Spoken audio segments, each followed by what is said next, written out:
This young lady here I've known for many, many years, over the years, and we got to know each other when she was involved with her family business, which was Tamar River Cruises. Who's been on the Tamar River Cruises? Anyone here? It's a wonderful trip down the Tamar River on the cruises. But Rebecca King, these days she has her own tourism and marketing consultancy called Kingthing. And prior to that, she was Tourism Tasmania's coordinator for industry development for Northern Tasmania. Rebecca's background in media and the airline industry transformed her family business, as I mentioned, Tamar River Cruises. In the 5 years that Rebecca was the marketing manager, they won 9 awards, including Tasmanian Tourism Awards and the Telstra Tasmanian Business Award for Innovation. Rebecca has held many advisory positions, and her innovative thinking assists tourism operators and organisations to achieve their full potential. In 2006, Rebecca was awarded the Telstra Tasmanian Corporate Business Woman of the Year Award for her strategic business planning, and has developed a special interest in online tools and social media. Please make her welcome, Rebecca King. Thank you very much, Steve. It's great to be here, and thanks so much for sticking around at the end of the day. I know it's probably been a long day for a lot of you. Okay, so like Steve said, I'm a marketing consultant. I'm not an IT guru by any stretch of the imagination. So there's lots of things I don't know about the online space, but I do know how to reach customers. So we'll be talking a whole lot about that. So like Steve said, my background is in traditional media. Spent a lot of time working for the Examiner and in the airlines. We all know what happened to Ansett. And in my family's business as well. We won heaps of awards, like Steve said, and got an offer that we couldn't refuse. So that was me. Spent about, I think it was about 7 years in the family business. So I know exactly what it's like to have a small business. I know exactly what it's like to need a return on investment from everything that you do.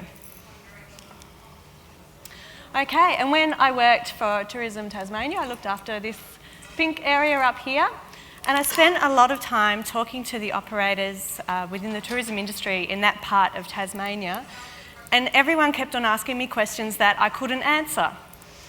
I could answer all the questions about typical marketing, about brochures and advertising, but I couldn't answer anything much about online. So I thought I'd better learn about it. And there are so many statistics about online, and I promise I'm not going to give you any of those much today because we could talk all day about statistics. I think everyone knows it's grown. So this is a little bit hard to see, actually, but the time it took to receive a message back in the 1800s was about 15 days. And now it takes virtually no time at all. So for marketers, we've got a new challenge. It's not the old snail mail or carrier pigeon or anything like that. It's a very, very instant communication. So we need to get our heads around that. And of course, smart technology. We've just heard all about smartphones, and the internet is in our hands. And the number of smartphones in Australia is just incredible. Okay, so when I was out and about talking to these operators, I kept on saying to myself, what would my marketing plan look like now? Back in 2006, it virtually had nothing except make a website, and then I didn't really know what to do with it or how to get it to rank. And I kept on asking myself, how would I do that? So the answer is I'd still do everything that works. So I'm not advocating going and chucking out all of your traditional marketing and traditional media. If it works for you, certainly continue doing it.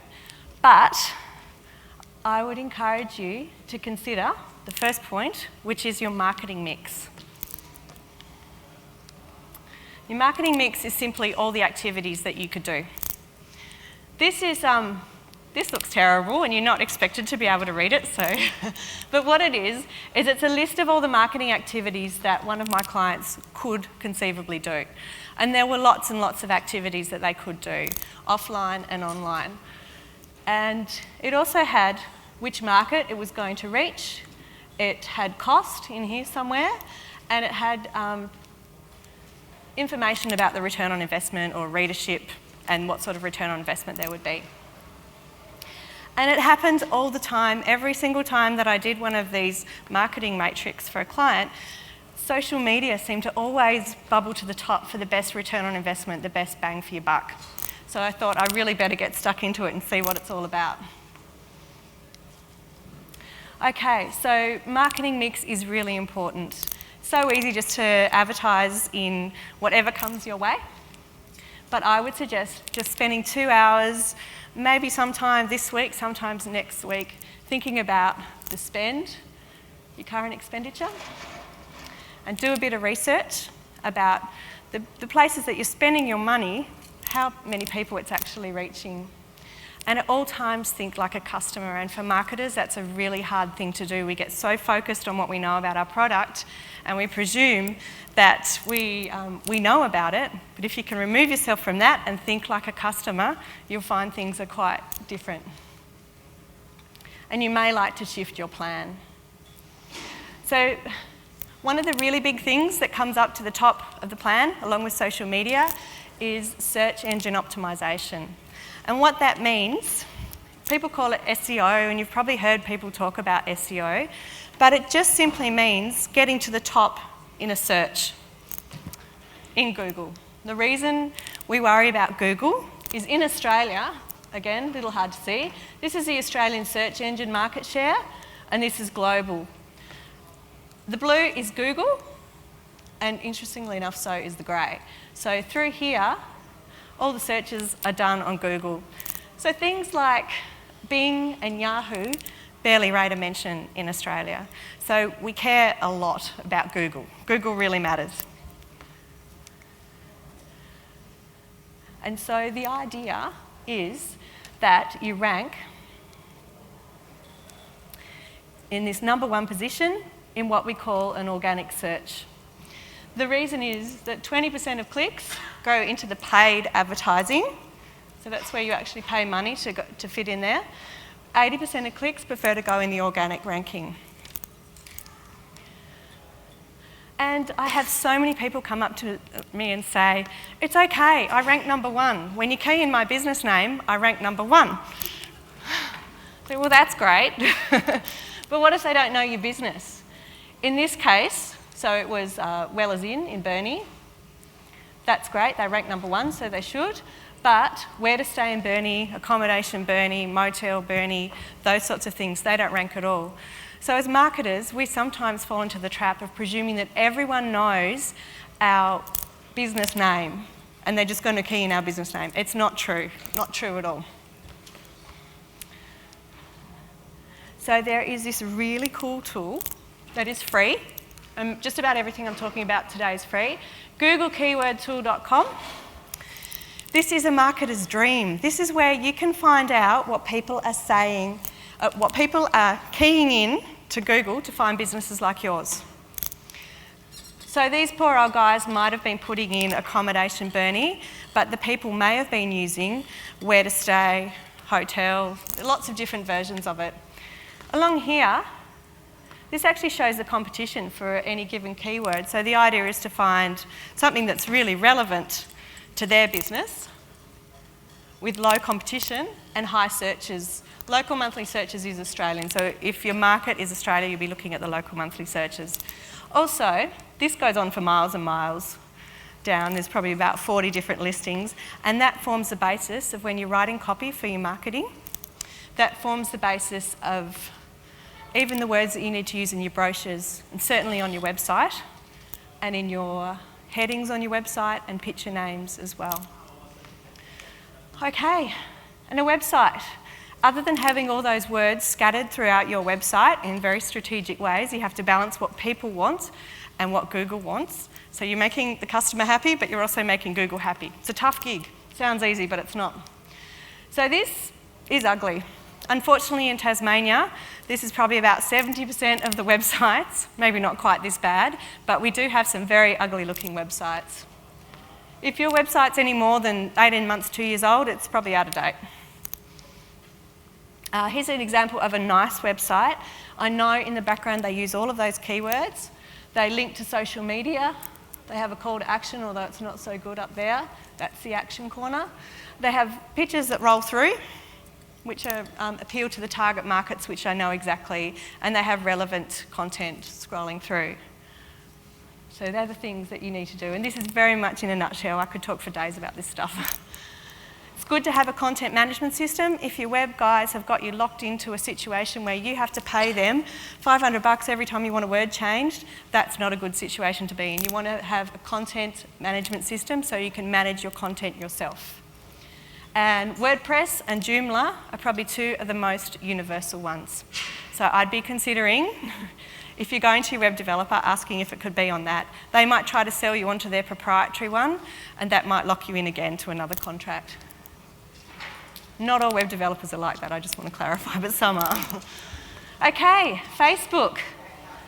So why is social media good? It's good because it builds community, and it's a really easy way to get your message out there. But the reason it is really, really good is that it makes your site rank higher in a Google search. So every time you link to your website through, say, Facebook, it's going to help your website rank higher. So it's important from that perspective. So before social media, it was often a one-way process. You might have sent them a letter. It was often costly if you're sending it out by snail mail or putting it in an ad in the newspaper, and that was what we consider broadcast media as well, so you weren't actually going right to your target market. And yeah, it can take days for feedback. If your message was wrong, then too late. That happened like 5 days ago. Okay, it costs nothing. In most cases it costs nothing, but it does cost time. And for those of us that have been in business, we know time is money. So if people say it costs nothing, that's not entirely true. It will take some time. And okay, not a great picture, a bit fuzzy, but you'll find lots of cases of people using their Facebook page as their call to action instead of their website. These guys, can't really see, but doesn't have their website, it wants you to go to Facebook. So that's an interesting marketing strategy in itself. And Facebook, depending if you've got a worldwide market, it's in most countries that you probably, only really Brazil, Russia, China. Brazil's changed its Facebook now, so yeah, covers pretty much most of the world. And the users, it's the 18 to 29s that are at the top here. So this was ages ago in internet time, 2010, 86% of 18 to 29-year-olds were using social networks. It's higher now, it'd be 90-something. So consider your target market. It's interesting, these target markets here, or these markets here, they are growing incredibly fast in the online world, in the social media world. So always consider your target markets and do they use a social media. So don't be forced into using Facebook or Twitter or something like that just because everyone says you should be. Be really strong about what your target market is and whether they actually use that social media. There is some really good information about Tasmanians' use of social media.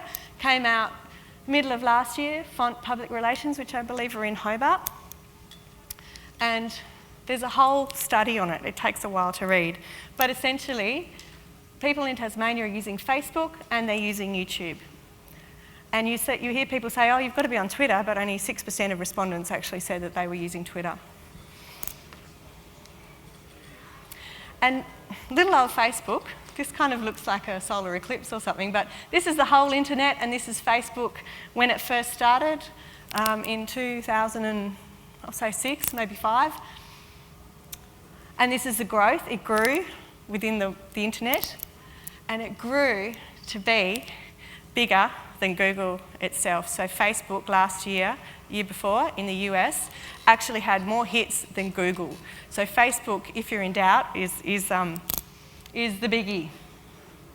And here's an example of a Facebook page. This is just my Facebook page, my old one. Now, I don't know if anyone knows, but Facebook had a major change on Friday, just as I was trying to complete this presentation. So I had to quickly scramble and get some more information. So this is an old-looking business page, but we'll talk a bit more about what's on a business page as we go through.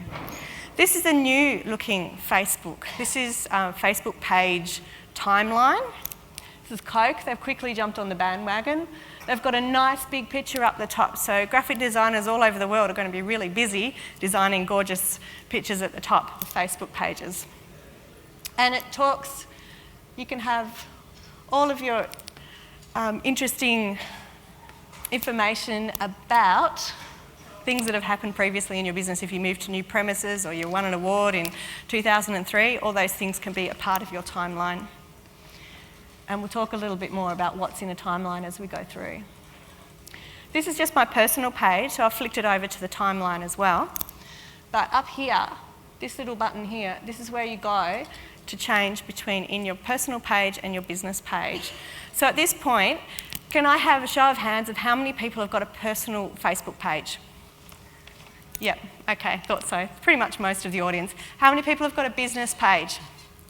Okay, that's fantastic. Good, wonderful. All right. So the aim of the game on Facebook, what you're trying to do is it's about getting likes, people to like your business. And their friends will then see it on their news feed. Their friends may just like your page too.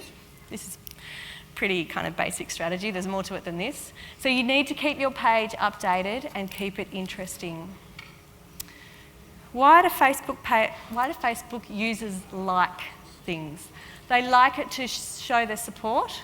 They enjoy what's being said, like the brand, want to be informed, inform friends about the brand, get discounts or enter a sweepstakes. So really it's to show their support. So if you're putting things on Facebook that make them feel good, make them want to connect with you, that's what's going to get likes. Now this is a really important part of your Facebook page. So many pages that I go into haven't filled out their info section correctly, which is over here. This is actually not very good. This is my own. It needs to have a whole lot more information in there. This is what Facebook searches to find information about you, and also Google uses it as well. So lots of keywords need to be thrown in there. And this is where it will appear on the new Facebook timeline. That's info that goes into there. So you need to think really carefully about what you're going to say. And this is just to show you, as it scrolls down, the kind of things that go in there. And it's really just the posts that I've popped on there from previous. It goes down. And you can get to the bottom and it says see more recent stories, and you can go right back to the start of when the business was created.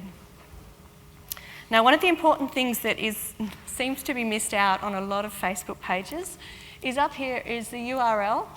See how the market has a really long URL there? It's not very great for putting in emails or putting on documents. It's a bit cumbersome. And see how Wineglass Bay Cruises have a nice short URL that they can use, almost secondary to their business website URL? Place to do that. And this is, I've had a look in the new Facebook and it's really quite similar. It's your username. So it says, if you haven't done it, it says, would you like to claim your username? And essentially, you're just choosing what goes in there. You only get one chance to get it right. If you've got more than 100 likes, you can't change it ever again. I've seen examples of people with misspelt ones. So make sure about 4 or 5 people check it with you. It's very, very important. And another good thing that you can do is use Facebook as your business and go in and like lots of other businesses that are relevant to yours, and in turn, hopefully they'll like you in return. And you'll get a free ad, pretty much, down the side there. So the TSO, for example, gets a free ad right there, and it rotates around. And this is new Facebook, and this is where it appears. So there's kind of the top up there. These are the likes, the business likes. So it appears quite predominantly. And of course, check-in is really important as well. They're on your smartphones, and I'm sure many of you have smartphones. Lots of people use them to check into a location. So I could check into Rest Point right now, take a photo of you guys, stick it on my Facebook, and lots of my friends would get to see this is where I am and this is what I'm doing. And if they so feel like it, they can go and they can like it as well. They can click straight on it. But you need to make sure that you've got the right address in your information. That sounds a bit of a no-brainer, but there are plenty of businesses that haven't. So yeah, people can check in. And here's an example of me last week when I was up in Queensland doing some work. It was a tough gig at the Tulla Beach Lodge. So I took photo of some food, and tagged, checked into where I was. And then my friends started responding and saying, oh man, you've got such a tough life. And I know because I was actually sitting with the lady who has a Facebook page from that, my friends started to like that business, even though they were in Tasmania, a lot of them, and I was in Queensland. They liked what they saw and they pressed like, so now they're going to get that in their feed. So yeah, Tyler's got a lot of mileage out of that. Now, often when you get on Facebook and you type in your business, you see lots of other businesses, well, lots of other listings for your business. That's where people have checked in because they couldn't actually find you. And you might see, 257 people have checked in and you've got no control over this page and it's got no link to your Facebook page. Really important to go into this section here. Is this your business? And then go through a process of claiming it. And that way all those were here's over here will go into your Facebook page. So that's very important as well. You can do things like ask a question, and I haven't seen on new Facebook whether it's possible. I'm guessing it is. But that's a good way to engage your community. And there's a really cool thing that you can do. It's called iframes. You need your web developer to help you a bit with this one. But it's personalising a Facebook page. And with the new Facebook, you can still do it, although it might need some tweaking.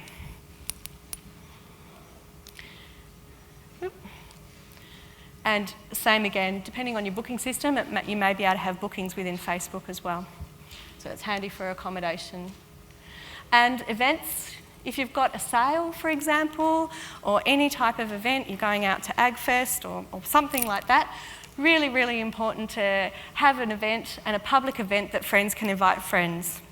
So instead of me having to, heaven forbid, ring up a friend and say, hey guys, do you want to go to AgFest? You can actually invite them on Facebook and all the information will go into their Facebook. You can do that with anything really. And this apparently is where it's appearing on the new Facebook, right here. Links are really important, so to show people that you're a business, an industry leader, that's important too.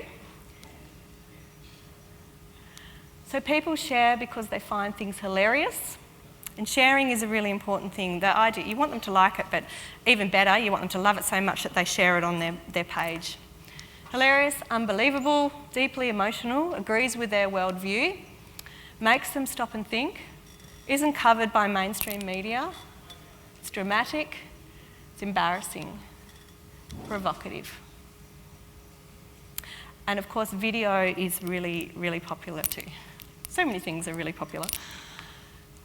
It's important to have some sort of widget or some sort of like button on your website so that you've got an integration between your website and Facebook too. And it's good to consider the different types of advertising that's available. So here, sponsored link basically means advertising.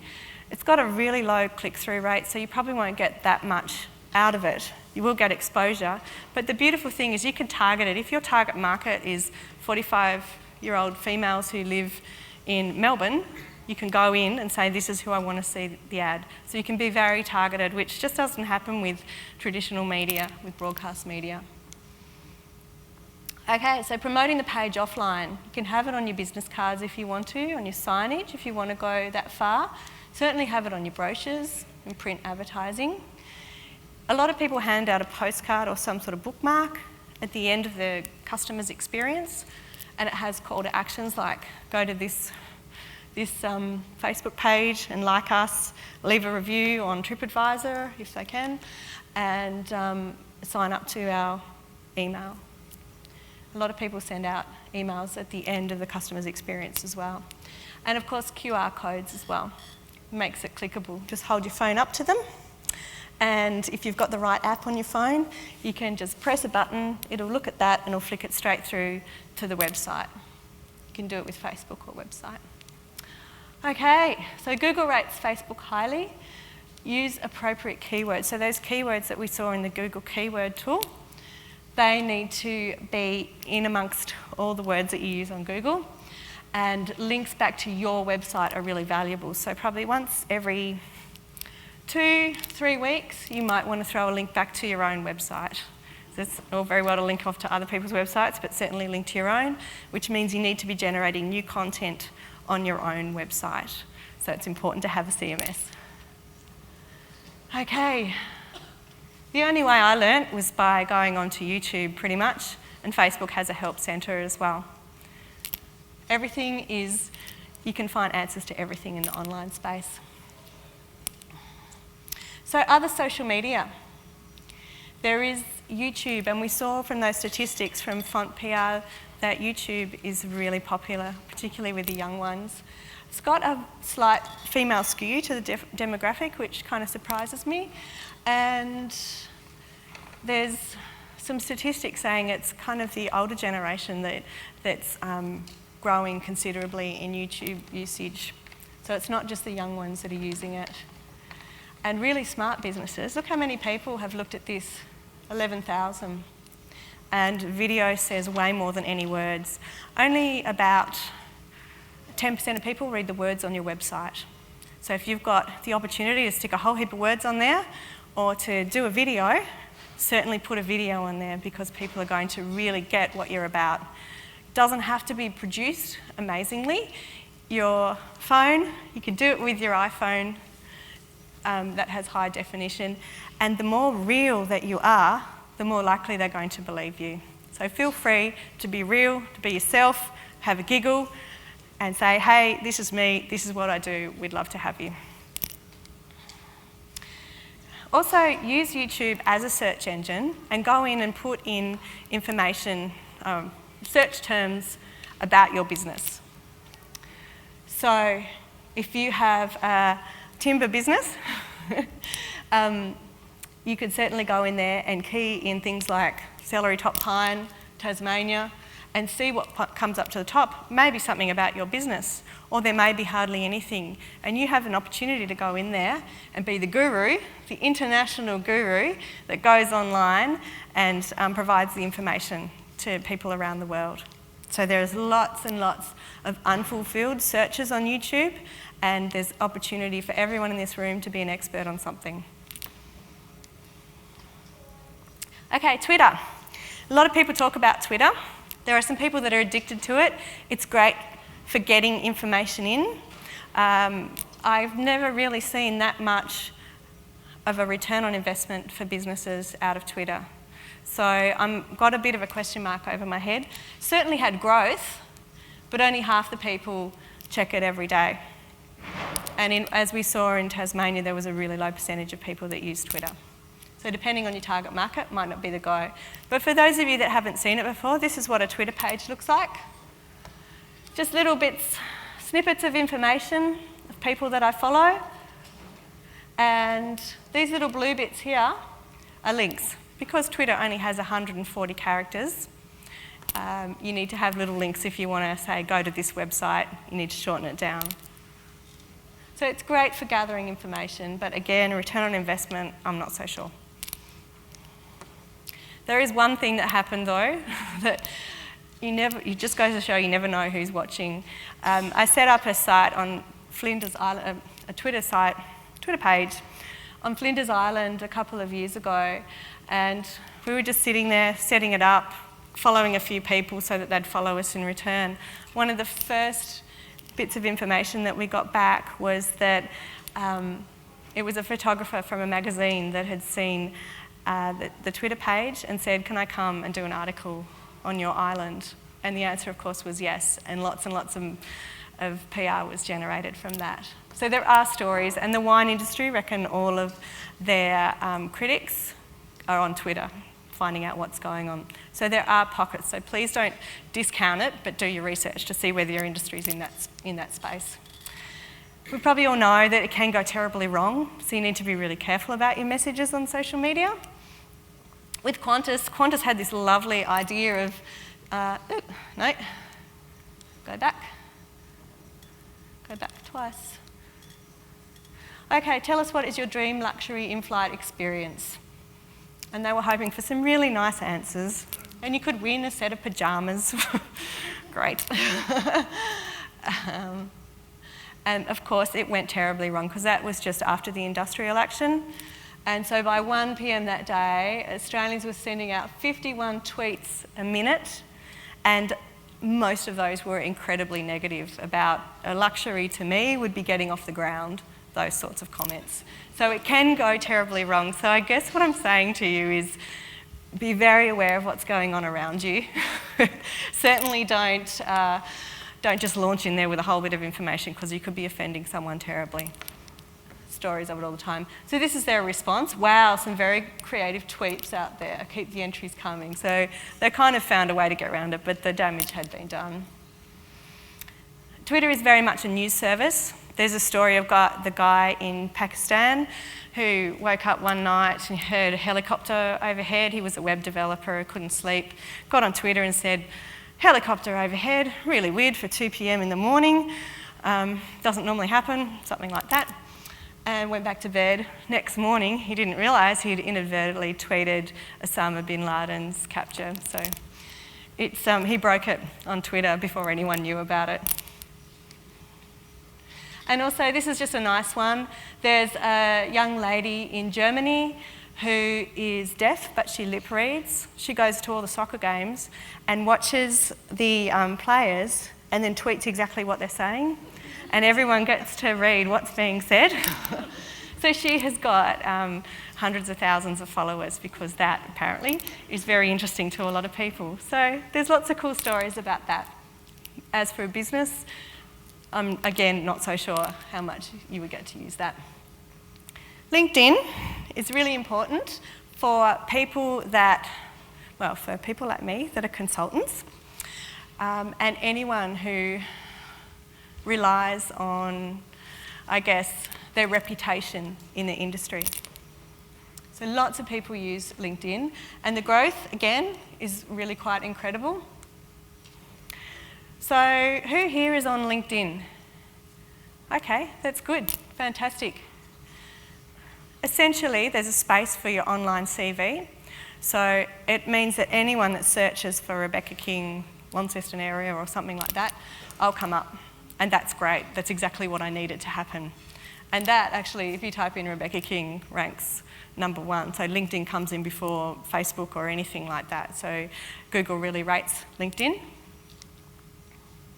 All your connections are on there as well. And our aim is to connect to as many people as possible, because you never know when you might need them. Just like normal networking, except it's online. And there's group functionality as well, so you can go and join groups of like-minded people. You might be the only person in Tasmania that does what you do, but guarantee there are other people around the world that are doing it too. So you could join one of the groups and jump in to a discussion. And if there's something that you just haven't got answered, some problem in your industry that just can't be answered, you've asked around locally and no one knows the answer, this is where you go and get it answered. And there are people out there that are willing to answer it pretty much straight away. So it will solve lots of your problems. Okay, Flickr. Flickr is, well, as you can see, growth. Certainly a trend with social media, isn't there? There's lots of growth. It's basically an online place where you can put your photos. And a lot of it is just happy snaps all going on there. But from a business perspective, if you've got something really pretty, something interesting, something that other people would search for, say, in a Google image search to have a look at, it would be a really good idea to put in a keyword, those keywords that we were talking about, into the picture name or the picture description. So you'd still say what it is, so certainly, the type of animal, and you'd say where it is, but you would also put in some of your keywords as well, and that will help you rank in a Google search. Depending on your business, that may or may not be useful for you. There's a fair bit of talk about a social media platform called Foursquare, really common in the US. There are people that like to play Foursquare, because it is a game, and essentially it's kind of like Facebook check-in. You just go to a place and you get into your Foursquare app, you check in, and if you're the person that checks in the most, you become the mayor of that place. And if you're the mayor of that place, you get special privileges. So say if I was the mayor of Rest Point, it might mean that I get a free coffee in the coffee shop. and that would be the benefit of it. The other thing is that you can do from a business, so if you had a cafe, everyone who checks in at Foursquare might get a 10% discount on their coffee, or the 10th coffee free, or something like that. So in America, they're really big on coupons. In Australia, we're not so big on coupons. So it'd be interesting to see if this really takes off or not. In Australia, there's only a handful of people that use it. So say out of my 700 or so Facebook friends, a lot of them being industry people, only be lucky to be about 15 of them that are on Foursquare, just to give you an idea. MySpace, it's been and gone. We don't need to worry about that anymore. It's a music sharing site now. It used to be the old Facebook. And this is what happened to it. It kind of went up and down, and Facebook just grew. Facebook's probably up there somewhere now. Interesting, and there's lots of theories as to why it happens, but it was really just the functionality, the way it was designed. Now, another thing, Google+. It's been around for a little while. It's interesting, not many people are on Google+. There is growth, definitely there's growth, but if you look at your target markets and you ask around amongst your friends, you'll probably find that not many people, particularly if you have Tasmania as your target market, are using Google+. The nice thing about Google+ is that it puts everyone into circles.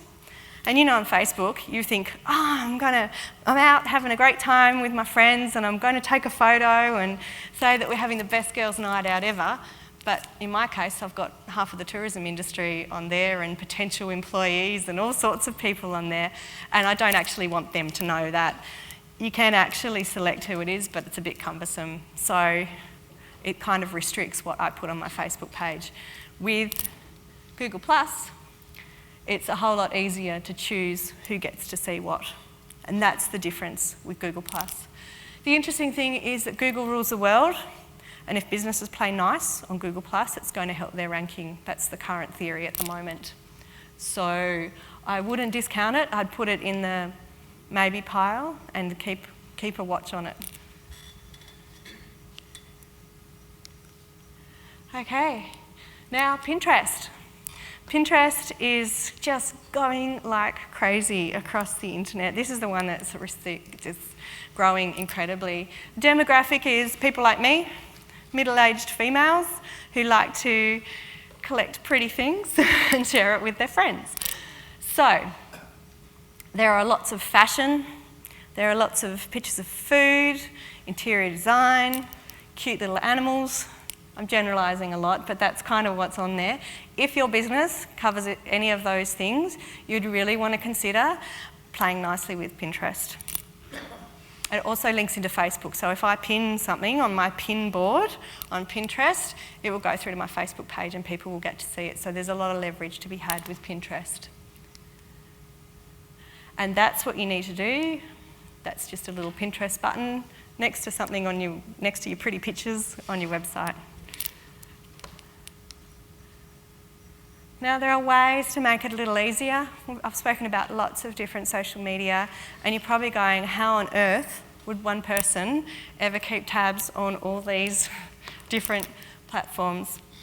One of the things that you could do is link Facebook to Twitter and vice versa, depending on what apps you have. So if you type something in your Twitter account, it can flick onto Facebook. So it's kind of killing two birds with one stone. If you become a social media junkie that has nothing better to do with their time, you can sit at Control Central, which is something like TweetDeck, or there's another one called Hootsuite. And TweetDeck and Hootsuite is, it is really ground control. So you can have different social media streams coming in. This might be Facebook, this might be Twitter, this might be LinkedIn, this might be Foursquare, for example. You can have lots of them on the go. If you're managing more than one brand, if you've got a few different products on the go, you could have them all lined up there as well. But certainly be very careful about making sure that you're selecting which one you want it to go on. You don't want your personal one and your business one right alongside each other and you go, man, I'm having a crap day, and it goes across all of them. That happened to one girl who worked at Westpac on the Twitter account. And she deleted it, but not before people actually took screenshots of it and put it across the internet. Easy to do. Now, there's other things that you can do as well. I publish a newspaper every day. Now, I have no time whatsoever to publish a newspaper every day, but all this is, it's in I can't actually see it. It's called Paperly, Paper.li, and it just gets all your stuff from your Twitter followers, picks them up and chucks them into a newspaper and makes articles out of them. So I'm usually following online marketing and tourism type businesses on there. So my newspaper is mostly about that. So great way to publish a newspaper. So you could take control. You could be the one person in your industry in Tasmania or in Australia who publishes a newspaper, and you don't have to do a thing. You're just getting information from other people. So Google Places for Business is also really important. Ranking in a Google search, as I said, and I keep on going on about it, is what you want to do. Have you ever noticed that some people appear on the map and they stick out and your business doesn't? That's because they've gone in and claimed their Google listing. So you go into a place online, it's called Google Places for Business. So if you just Google Places for Business, and go in through the motion of claiming your business. You have to have a Google account. If you haven't got one in, then you just, I think it lets you go through the process and sign up at the same time. And you go in and claim your spot on the map. And that means if someone's searching for restaurants in Hobart and the thing that comes up to the top is, are you okay? Info overload, sorry. So if someone comes to, search restaurants in Hobart, it doesn't matter how great their site, the site ranks for the local Chinese restaurant, the map will come in over the top and say, hey guys, here's 10 restaurants for you to choose from. So if you haven't claimed your place, you're already well down the listing. So yeah, very important to do. And it will only take you 5-10 minutes of your time. You go through the process. Google sends you press a button to verify. They ring you up straight away on your business phone. That's how they verify that you're the real owner of the business, and give you a PIN. You type in the PIN and it says, congratulations, you've now verified your business.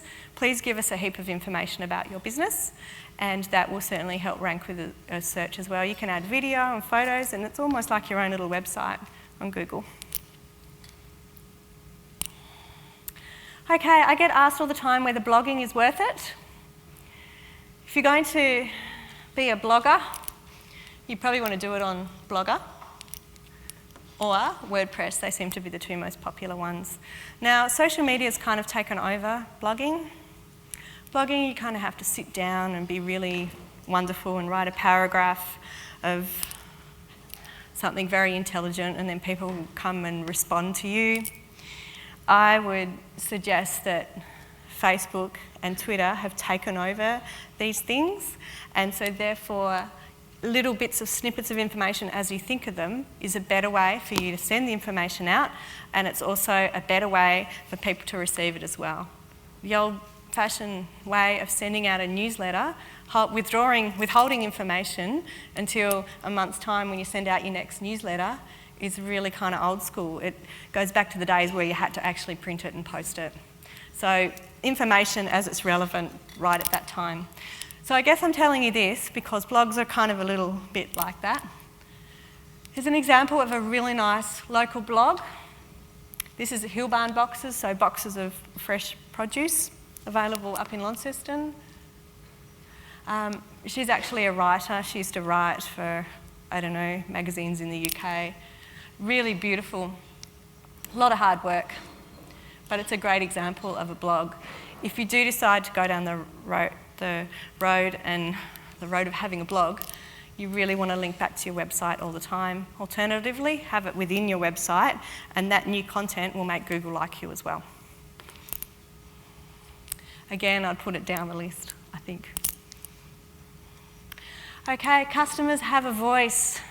It's kind of scary now. In the old days, if someone didn't like something, they would just tell their friends and we'd all have a bit of a bitch, and it would kind of go off and people would pass it on if it was really bad.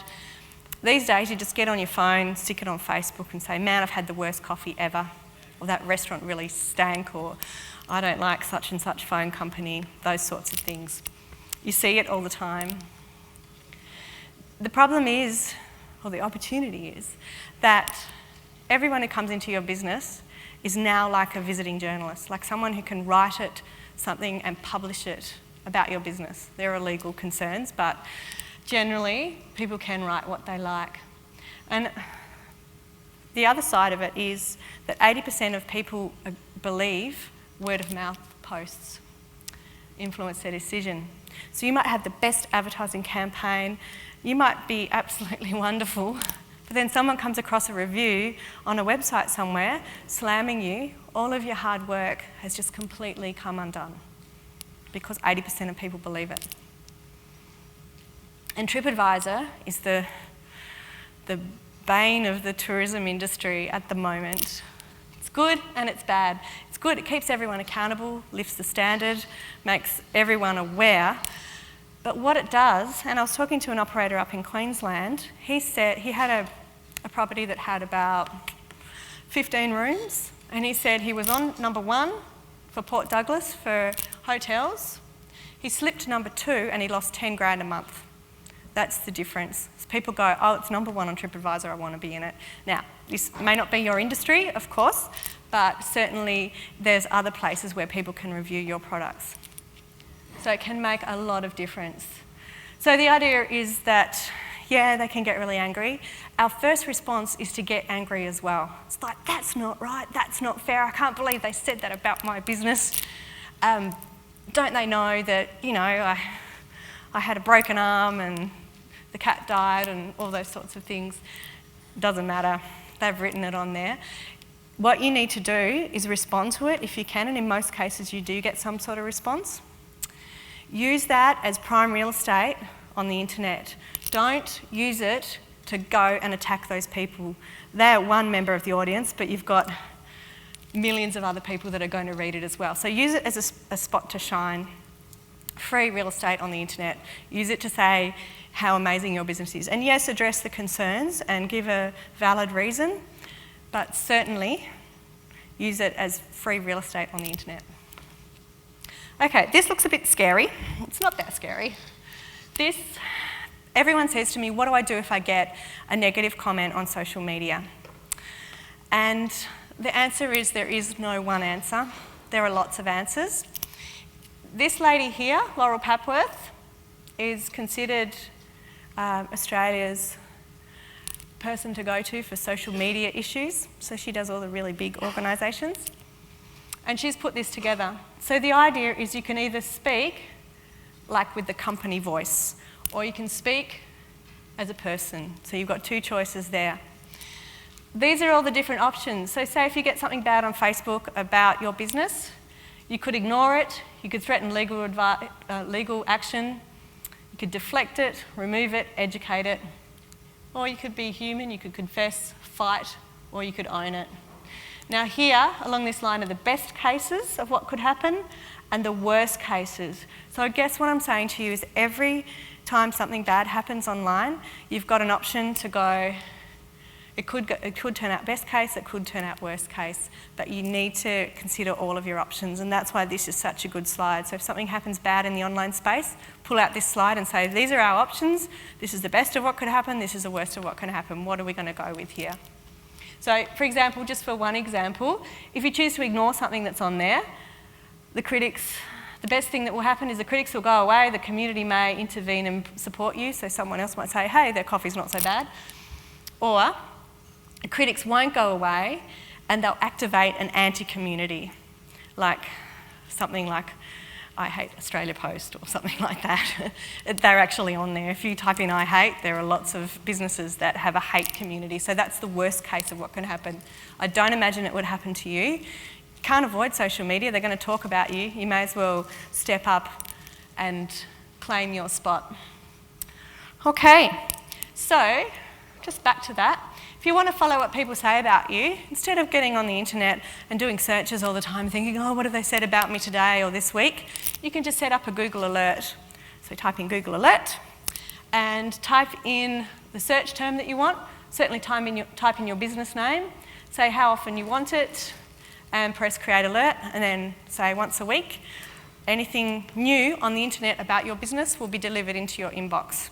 Really good for competitors as well to watch and see what they're up to, or just general industry news. Now, online sales. So many of us sell stuff to consumers in the real world with maybe not considering the opportunity with online. And I'm not necessarily talking about physical stuff. What you've got the physical stuff that you'd obviously want to sell. That's your prime business, but you've got knowledge that you may want to sell as well. So many people sell how-to kits online and make kind of secondary income, really popular with small businesses. Anyway, so this way is the old way of doing it. Doing some sort of inquiry form is so old school. People won't fill it out. They just don't believe that you're going to respond, and often you don't. If that's the kind of website you have, then you're probably not going to respond. Consumer research on that says that they really, people don't like them. So yeah, online shop is the way to go. There's not enough time to talk about it today, but definitely talk to your web developer about an online shop. There's lots and lots of alternatives. And if you have a booking engine of some sort, depending on what sort of business you have, that may feed into the online space too. You can always sell stuff on eBay, depending on your business model. So don't overlook the obvious.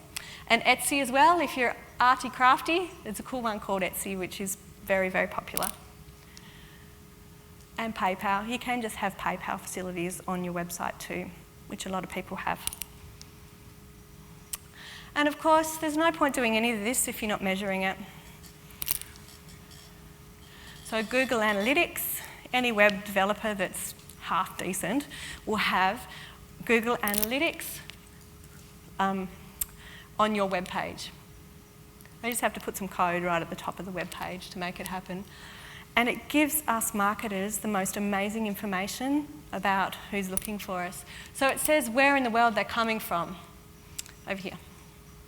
And it says how many visits you're getting. You might find peaks when you've got certain sales on or promotions. You might have a local promotion on telly and you'll get a peak. So that'll be really interesting to see. Everything's measurable in the online space, not like in old advertising where you used to have to ask, where did you hear about us? And visits by source as well. So you can see how many came from Google, you can see how many came from Facebook or Twitter. So you can start to see whether this social media is actually worth it or not for you. You might find that it completely isn't, but in a lot of cases it is. You will also find out, if someone's actually come to you and said, give me $500 a year and I'll list you on my website. And you've just given them $500 a year and you think, well, I have no idea if that's going to work or not. Well, you can. You can know exactly how it's going to work. You use your Google Analytics, you go into a more advanced option here, and you can see a complete list of all the websites that have referred to you. So the next 12 months when they come around and ask for their $800, because it's gone up, you can say, well, actually, you've only sent 5 people to me and that's not a very good return on investment. Don't want to do it. I'm going to concentrate elsewhere. So that's a very important point for marketers. Also, and we've nearly finished, guys, this gives you an idea of how many new people are coming to your website, how many return people are coming. Also says how often, if they come to your website and it's completely not right for them and they leave straight away. It's called bounce rate. And if you've got a really high bounce rate, then that means that your website isn't optimised. So you might be selling pizzas but you're ranking for sushi and everyone gets on there and goes, I don't want sushi, I want a pizza, and they bounce straight off. And so Google doesn't like that and thinks, well, this website isn't that good. So you don't want to have a lot of bounces. But yeah, there's heaps of information. It also talks about what sort of devices people find you on as well. You can work out whether they're using an iPhone or a Samsung or whatever. You can find out whether they're using a Mac or a PC. All sorts of little snippets that marketers like. There's some cool tools as well. If you do go on Twitter, there's one called Twitterator, and I don't know how scientific it is, but it rates the sentiment about your brand as well. So you can go on and say, well, I keyed in Tasmania, 10% was positive, 90% was neutral, and nothing was negative. So that was pretty good on that day about Tasmania. So you can watch your brand and see what's being said. And tweet reach as well. So you can see how many, if a tweet, so 13 tweets about Launceston, Tasmania, reach 70,000 people. Gives you a really good idea of how far the reach is. And of course, Facebook Insights as well. Facebook gives you all that information too, about what sort of posts are working, who's liking you, if they don't like you, if you put something really offensive on there and they decided to get out. That was, that happens sometimes to some people. And of course, the ultimate is, are you making money? So in business, that's what it's all about. So that, of course, is a measurement, an offline measurement, but a measurement nonetheless. And so that's pretty much the end of my slides, my presentation. I just wanted to let you know that something really freaky that's being developed, and that is some contact lenses, which are computers. So if you think that we can avoid online and, I don't want to know about it, you're probably not someone that's got a smartphone, but you'll have one soon enough. But yeah, it's really happening. That's really, really scary as far as I'm concerned. So I guess my message is don't put your head in the sand. Okay, so to do, sort your marketing mix, deal with your search engine optimization, make your web page nice, Facebook, other social media, claim your Google Places, consider a blog, maybe not, manage your reviews, sell your stuff online, and measure it. Okay, that's pretty much me. Thank you so much for listening. You've done amazingly well at the end of the day, so thanks for your time. Rebecca, you look puffed. I think everyone's puffed. If we stood here and wanted questions, we'd probably be here till 2 a.m. I think Rebecca's comments just towards the end there, summed it all up, and that is that this is the way the world is going. And even though there may be many who don't perhaps want to understand how this all works, unfortunately you do need to understand it, because that's the way everything is going. It's really interesting about whether you put things up there that are right or wrong, and critics, etc. Yeah. We could talk all day about that. Ladies and gentlemen, thank you very much indeed. Put your hands together once again to thank Rebecca for being with us today. This is fantastic. Good to see you.